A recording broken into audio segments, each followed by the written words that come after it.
Dear Darla, I hear from Nancy via your mother that Trent has proposed and that you have accepted. So good job, everybody. Now we're talking.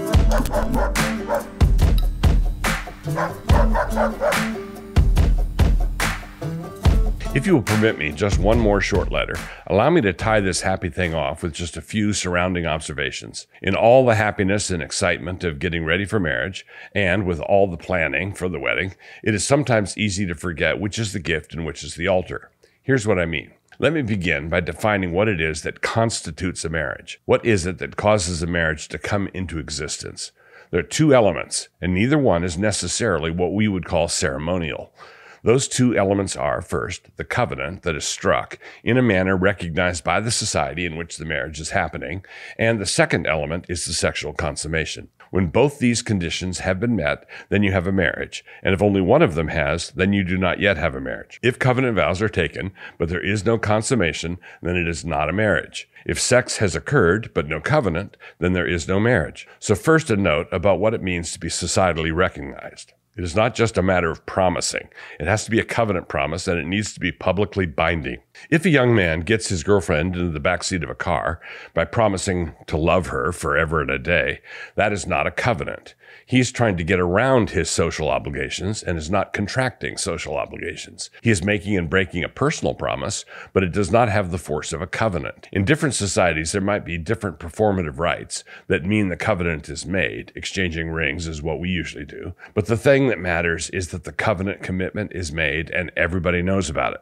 Now, if a couple get married by a justice of the peace and the ceremony is conducted over a Formica countertop at the county courthouse, it is a ceremony with no frills, right? But the society recognizes it, and a couple married in that way have identical obligations before the law as a couple who got married in a cathedral with the bride entering on the back of an elephant to Ravel's Bolero. The ceremonial aspects do not create the covenantal obligations, but rather, when done right, simply respect and honor and adorn those obligations. And this kind of honor is commanded in Scripture. Quote, "Let marriage be held in honor among all, and let the marriage bed be undefiled. For God will judge the sexually immoral and adulterous." Hebrews 13:4. When we have a nice church wedding and we all gather for it, we are honoring marriage. We are making a big deal of it. But as the honor becomes more and more ornate, it creates at least the temptation for us to forget what it is we are actually doing. This is what is happening in extreme forms when the wedding prep makes absolutely everyone miserable because the bride has become bridezilla. Instead of the wedding adorning the marriage, the wedding has taken on a life of its own and is kind of a ceremonial mutant. This is what I mean by comparing it to the Lord's jab about the gold in the temple or the gift in the altar. Everything is twisted backwards. It is the marriage that makes the wedding important, not the wedding that makes the marriage important. The exchange of covenant vows starts the process of forming the marriage, which will be completed later that evening at the hotel. This means that the wedding is the doorway into the marriage. The various ceremonies we have are decorations of that door, like a Christmas wreath on your door during Advent. They do not create or frame the door, but rather simply adorn it. The old hymn, "The sands of time are sinking," refers to this truth. The bride eyes not her garment, but her dear bridegroom's face. I will not gaze at glory, but on my King of grace. Your task is to focus on Trent, and do not in any way sacrifice your relationship to him, or to anyone else either, for the sake of the decorated doorway. You want the ceremony to be a true adornment of your marriage and not some third thing that enters into some kind of weird competition with your marriage. And this brings us to the second element that constitutes a marriage, which is the sexual consummation.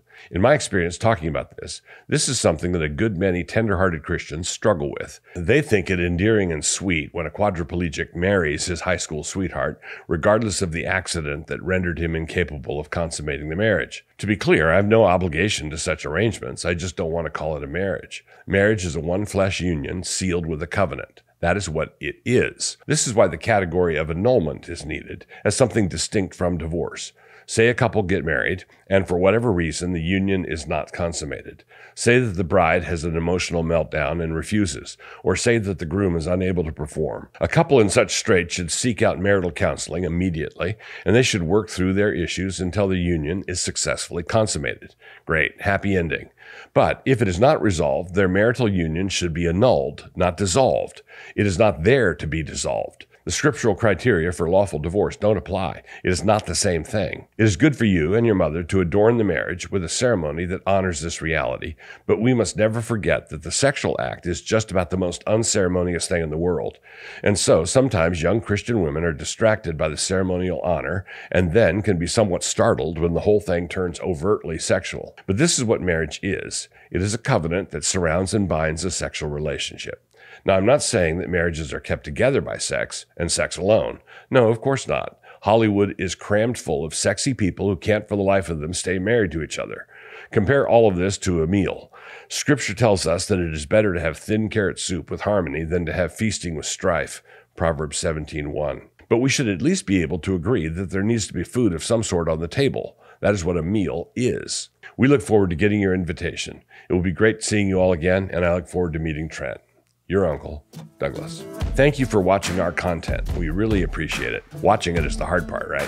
I'd like to take a second to tell you about my book, A Justice Primer, and how you can listen to it now for just 99 cents. We priced it at 99 cents to help you avoid spending a whole dollar. You probably already knew that social justice internet mobs are a far cry from truly biblical justice. But what's the alternative? How can a Christian navigate a world filled with accusation and slanderous rumor? A Justice Primer, which I wrote together with Pastor Randy Booth, is not a dry academic book written for residents of Platoville. It is a discussion of the practical issues of justice that arise in any age, especially the age of trial by internet. God is justice, and it is because of his justice that Jesus went to the cross. Therefore, we must care about what justice actually is and how God says we must pursue it. If you haven't joined Canon Plus yet, you can get your first month for 99 cents now. Just go to mycanonplus.com and type in promo code Doug99. Thanks again for watching, and I hope you enjoy the book.